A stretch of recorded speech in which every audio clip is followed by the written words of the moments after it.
Hello everyone, एक बार फिर से आप सभी का स्वागत है आपके अपने यूट्यूब चैनल पर।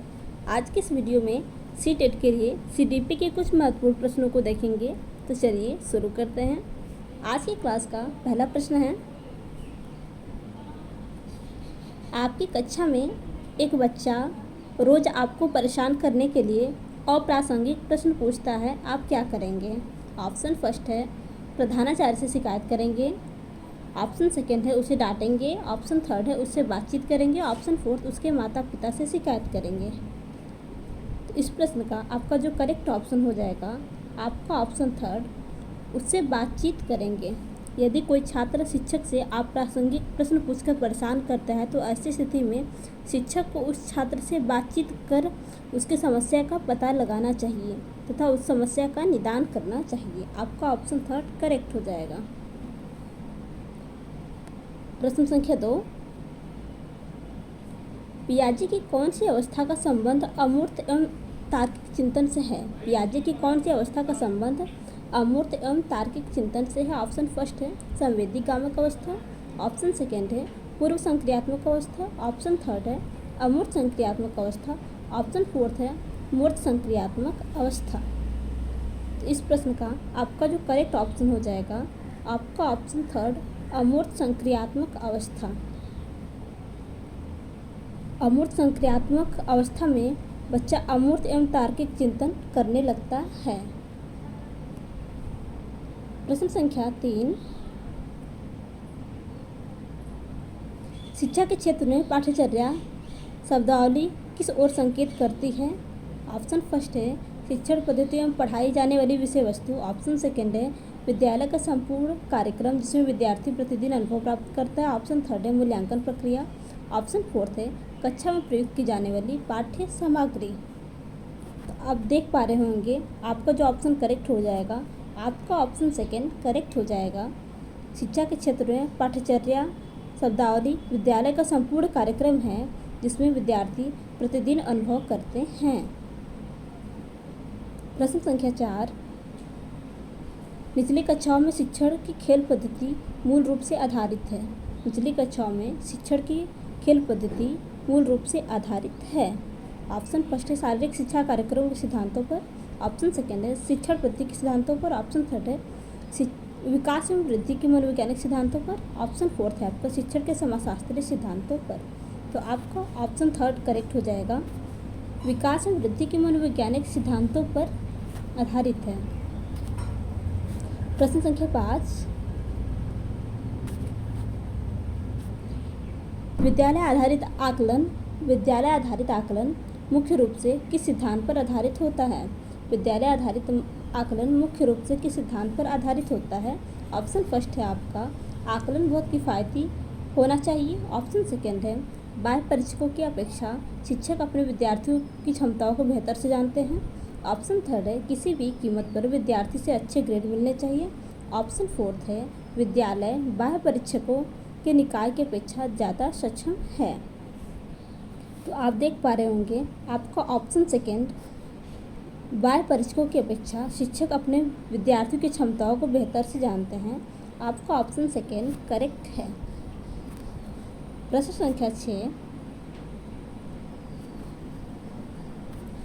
विद्यार्थी व्यक्तित्व विभिन्नता प्रदर्शित करते हैं अतः शिक्षक को चाहिए कि। ऑप्शन फर्स्ट है अधिगम की एक समान गति पर बल देना चाहिए। ऑप्शन सेकेंड है सीखने के विविध अनुभवों को उपलब्ध कराना चाहिए। ऑप्शन थर्ड है कठोर अनुशासन सुनिश्चित करना चाहिए। ऑप्शन फोर्थ है आपका परीक्षाओं की संख्या बढ़ा देनी चाहिए। तो आप देख पा रहे होंगे आपका ऑप्शन सेकेंड करेक्ट हो जाएगा, विद्यार्थी व्यक्तित्व विभिन्नता प्रदर्शित करते हैं तो शिक्षक को सीखने के विविध अनुभवों को उपलब्ध कराना चाहिए। आपका ऑप्शन सेकेंड करेक्ट हो जाएगा। प्रश्न संख्या 7, वाइगोत्स्की बच्चों के सीखने में निम्नलिखित में से किस कारक की महत्वपूर्ण भूमिका पर बल देते हैं? किसकी बात हो रही है? वाइगोत्स्की बच्चों के सीखने में से निम्नलिखित में से किस कारक की महत्वपूर्ण भूमिका पर बल देते हैं? ऑप्शन फर्स्ट है आपका सामाजिक। ऑप्शन सेकेंड है अनुवांशिक। ऑप्शन थर्ड है नैतिक। ऑप्शन फोर्थ है शारीरिक। तो आपका जो करेक्ट ऑप्शन हो जाएगा आपका ऑप्शन फर्स्ट सामाजिक करेक्ट हो जाएगा। प्रश्न संख्या 8, सकारात्मक दंड निम्नलिखित में से कौन सा उदाहरण है? आपको बताना है सकारात्मक दंड का निम्न में से कौन सा उदाहरण है। ऑप्शन फर्स्ट, मित्रों के द्वारा उपहास। ऑप्शन सेकेंड, मित्रों के साथ समय बर्बाद करना। ऑप्शन थर्ड, मिनमेख निकालना बंद करना। ऑप्शन फोर्थ, उपयुक्त सभी। इसमें फिर पूछा है कि सकारात्मक दंड का कौन सा उदाहरण है, तो आपका ऑप्शन फर्स्ट करेक्ट हो जाएगा, मित्रों के द्वारा उपहास। मित्र एवं सहपाठियों के द्वारा उपहास किया जाना एक सकारात्मक दंड का उदाहरण है, क्योंकि इस उपहास के द्वारा बालकों में संवेगों की वृद्धि संभव है। प्रश्न संख्या 9, निम्न में से कौन सा कथन अभिप्रेरणा एक प्रक्रिया के संदर्भ में प्रयुक्त नहीं है? कौन सा कथन अभिप्रेरणा एक प्रक्रिया के संदर्भ में प्रयुक्त नहीं है? ऑप्शन फर्स्ट है, यह व्यक्ति को लक्ष्य की ओर ले जाता है। ऑप्शन सेकेंड है, यह व्यक्ति की शारीरिक आवश्यकताओं की संतुष्टि करता है। ऑप्शन थर्ड है, यह मनोवैज्ञानिक आकांक्षा को प्राप्त करने में सहायता करता है। ऑप्शन फोर्थ है, यह व्यक्ति को अप्रिय स्थिति से दूर रखता है। तो आपका जो करेक्ट ऑप्शन हो जाएगा, आपका ऑप्शन फोर्थ करेक्ट हो जाएगा। पूछा है अभिप्रेरणा एक प्रक्रिया के संदर्भ के रूप में कौन सा उपयुक्त नहीं है, तो आपका ऑप्शन फर्स्ट, सेकेंड और थर्ड यानी ये तीनों कथन पॉजिटिव है। पूछा है कि निगेटिव, तो आपका जो करेक्ट ऑप्शन हो जाएगा आपका ऑप्शन फोर्थ, यह व्यक्ति को अप्रिय स्थिति से दूर रखता है। आपका ऑप्शन फोर्थ करेक्ट हो जाएगा।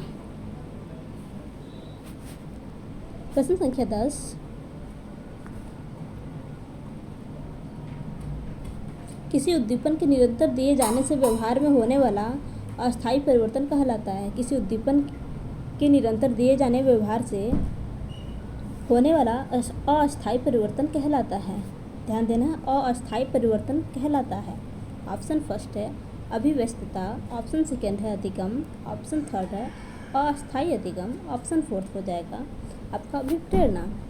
तो आपका जो करेक्ट ऑप्शन हो जाएगा आपका ऑप्शन फर्स्ट, अभिव्यस्तता करेक्ट हो जाएगा। किसी उद्दीपन से निरंतर दिए जाने वाले व्यवहार में होने वाला अस्थायी परिवर्तन अभिव्यस्तता कहलाता है। प्रश्न संख्या 11, विद्यार्थियों की अभिवृत्तियों में परिवर्तन के लिए निम्न में से किस विधि का प्रयोग अध्यापक को नहीं करना चाहिए? विद्यार्थियों की अभिवृत्तियों में परिवर्तन के लिए निम्न में से किस विधि का प्रयोग अध्यापक को नहीं करना चाहिए? देखते हैं ऑप्शंस। ऑप्शन फर्स्ट है आपका दबाव से किसी बात पर विचार या राजी करना। ऑप्शन सेकेंड है किसी विचार को दोहराना या दृढ़तापूर्वक व्यवहार करना। ऑप्शन थर्ड है किसी प्रशंसनीय व्यक्ति के द्वारा समर्थन एवं स्वीकृति। ऑप्शन फोर्थ है आपका संदेश के साथ साहचर्य स्थापित करना। तो आपका जो करेक्ट ऑप्शन हो जाएगा इस प्रश्न का, आप देख पा रहे होंगे आपका ऑप्शन फर्स्ट ही करेक्ट हो जाएगा। दबाव के साथ किसी बात या विचार के लिए राजी करना। प्रश्न संख्या 12, ध्वनि संबंधी जागरूकता निम्नलिखित में से किस क्षमता से संबंधित है? ध्वनि संबंधी जागरूकता निम्नलिखित में से किस क्षमता से संबंधित है? ऑप्शन फर्स्ट है ध्वनि संरचना पर चिंतन करना व उसमें हेरफेर करना। ऑप्शन सेकेंड है सही धारा व प्रभाव बोलना। ऑप्शन थर्ड है जानना, समझना व लिखना। ऑप्शन फोर्थ है व्याकरण के नियमों में दक्ष होना। तो आपका जो करेक्ट ऑप्शन हो जाएगा आपका ऑप्शन फर्स्ट करेक्ट हो जाएगा। ध्वनि संबंधी जागरूकता में से ध्वनि संरचना, चिंतन करना व उसमें हेरफेर करना, आपका ऑप्शन फर्स्ट करेक्ट हो जाएगा।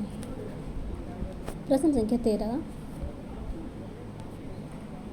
कक्षा खर्च में जेंडर विभेद है। ऑप्शन फर्स्ट विद्यार्थियों के निष्पादन को प्रभावित नहीं करता। ऑप्शन सेकेंड है विद्यार्थियों के हसोन्मुख प्रयासों तथा निष्पादन का कारण बन सकता है। ऑप्शन थर्ड है आपका पुरुष विद्यार्थियों के वृद्धि उन्मुख प्रयासों अथवा निष्पादन का कारण बन सकता है। ऑप्शन फोर्थ है आपका महिला शिक्षकों की अपेक्षा पुरुष शिक्षकों के द्वारा अधिक किया जाता है। इस प्रश्न का आपका जो करेक्ट ऑप्शन हो जाएगा आपका ऑप्शन सेकेंड, आप देख पा रहे होंगे आपका ऑप्शन सेकेंड विद्यार्थियों के हंसोन्मुख प्रयासों अथवा निष्पादन का कारण बन सकता है। बिल्कुल, आपका ऑप्शन सेकेंड करेक्ट हो जाएगा। प्रश्न संख्या 14 के विचार से बच्चे सक्रिय ज्ञान के निर्माता तथा नन्हे वैज्ञानिक हैं जो संसार के बारे में अपने सिद्धांतों की रचना करते हैं।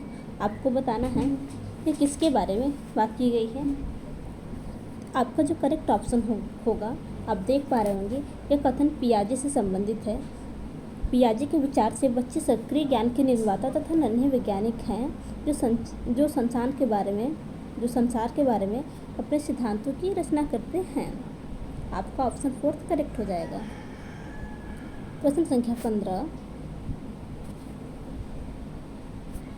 बाल केंद्रित शिक्षा शास्त्र का अर्थ है। बाल केंद्रित शिक्षा शास्त्र का क्या अर्थ है? तो आपका जो करेक्ट ऑप्शन हो जाएगा, आपका ऑप्शन थर्ड देख पा रहे होंगे, बच्चे की अभिव्यक्ति और उनकी सक्रिय भागीदारी को महत्व देना। प्रश्न संख्या 16 पूछा गया है, जब कभी दो या दो से अधिक व्यक्ति एक साथ मिलते हैं और एक दूसरे को प्रभावित करते हैं तो वह एक सामाजिक समूह का निर्माण करते हैं। यह कथन है। ऑप्शन फर्स्ट है आंशिक रूप से सत्य है, ऑप्शन सेकेंड है सत्य है, ऑप्शन थर्ड है कदाचित सत्य है, ऑप्शन फोर्थ है असत्य है।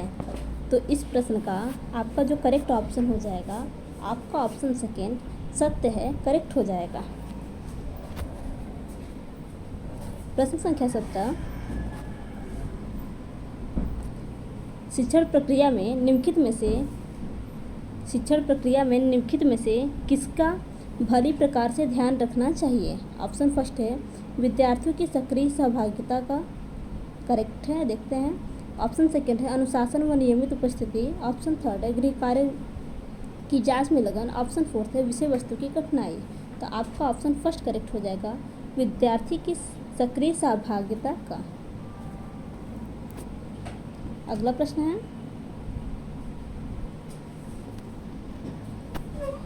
निम्नलिखित में से कौन सा तत्व कक्षा में अधिगम हेतु सहायक हो सकता है? निम्नलिखित में से कौन सा तत्व कक्षा में अधिगम हेतु सहायक हो सकता है? आपका ऑप्शन फर्स्ट बच्चों के अधिगम हेतु प्रेरित करने के लिए परीक्षणों की संख्या को बढ़ा देना, ऑप्शन सेकेंड है अध्यापकों द्वारा बच्चों को स्वायत्तता में बढ़ावा देना व सहायता देना, ऑप्शन थर्ड है समानता बनाए रखने के लिए किसी एक अनुदेशन पद्धति पर टिके रहना, ऑप्शन फोर्थ है कालांश की अवधि को 40 से 50 मिनट तक बढ़ा देना। तो आपका जो करेक्ट ऑप्शन हो जाएगा, देख पा रहे होंगे, आपका ऑप्शन सेकेंड करेक्ट हो जाएगा, अध्यापकों द्वारा बच्चों की स्वायत्तता को बढ़ावा व सहायता प्रदान करना। प्रश्न संख्या 19 निम्नलिखित में से कौन सा कथन सत्य है? आपको बता रहे हैं इन चारों कथनों में से कौन सा कथन सत्य है। तो आप देख पा रहे होंगे, आपका ऑप्शन फर्स्ट अनुवांशिक बनावट व्यक्ति के परिवेश की गुणवत्ता के प्रति प्रयत्नात्मक से प्रभावित करती है। प्रश्न संख्या 20 वह कथन जो व्यक्तित्व विभिन्नता के संदर्भ में सत्य नहीं है। आप देख पा रहे होंगे, इन चारों कथनों में से वह कथन बताना है जो व्यक्तित्व विभिन्नता के संदर्भ में सत्य नहीं है, यानी आपके 3 कथन पूछा है सत्य नहीं है, यानी आपके 3 कथन सत्य हैं और 1 कथन असत्य है। तो आपका जो करेक्ट ऑप्शन हो जाएगा, आपका थर्ड व्यक्ति विशेष प्रकार व कोटि दोनों में भिन्न होते हैं। प्रश्न संख्या 21 प्रोजेक्ट शिक्षण विधि किससे संबंधित है? प्रोजेक्ट शिक्षण विधि किससे संबंधित है? तो जॉन डेवी से संबंधित है। प्रश्न संख्या 22 है, आप एक अति सक्रिय बालक को कैसे सही दिशा में लाएंगे? आप एक अति सक्रिय बालक को कैसे सही दिशा में लाएंगे? तो आपका जो करेक्ट ऑप्शन हो जाएगा, आपका थर्ड उसे श्यामपट्ट आदि साफ करने को कार्य देंगे।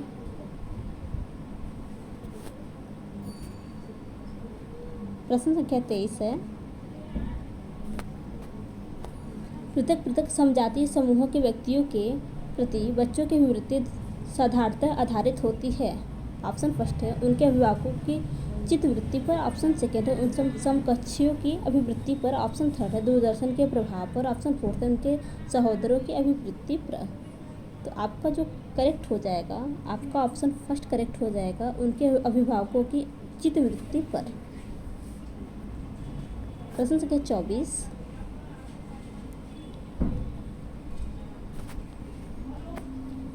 आपको अपनी कक्षा में 2 मंदबुद्धि बच्चों को बिठाने के लिए बोला गया है, तो आप क्या करेंगे। फर्स्ट है उन्हें विद्यार्थी के रूप में ग्रहण करने से इनकार कर देंगे नहीं। सेकेंड है प्रधानाचार्य को उन्हें किसी कक्षा में जो कि मंदबुद्धि बालकों के विशेषण नहीं। ऑप्शन थर्ड है ऐसे विद्यार्थियों को सीखने की तकनीक सिखाएंगे। ऑप्शन फोर्थ है प्रयुक्त में से कोई नहीं। तो आपका ऑप्शन थर्ड करेक्ट हो जाएगा, ऐसे विद्यार्थियों को सीखने की तकनीक सिखाएंगे।